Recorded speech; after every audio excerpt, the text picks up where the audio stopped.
My favorite part of writing is really is digging into the characters, and when they really start to reveal themselves as something a little bit different than what I had in mind.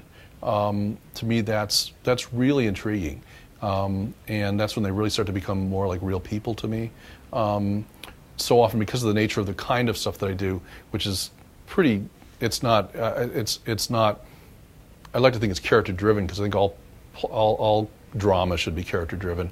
It's still it is plotted. It is television, and there's a plot element to it that's very important.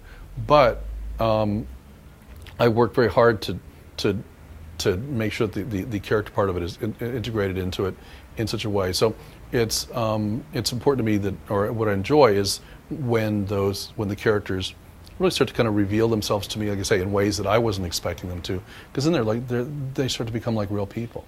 Sometimes they won't do what you want them to do, and you have to be really careful. I mean, because the inclination, it's such a puzzle, especially when you're working in film or television, where you have a finite number of pages.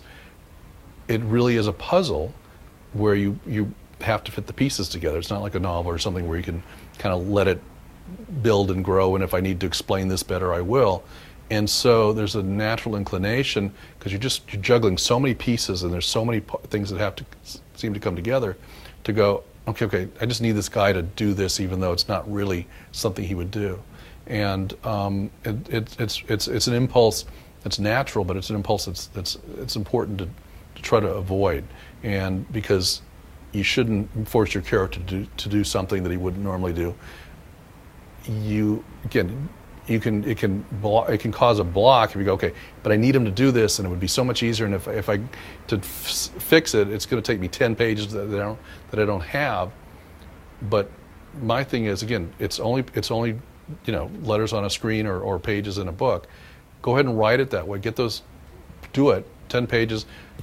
Even if you don't write them well, just go, okay, I got to get through this, so I can get to the other stuff where I know it's going to go, where I want it to go. And then come back later and say, okay, is there some other more elegant way to take those 10 pages and twist it and move it and that sort of thing.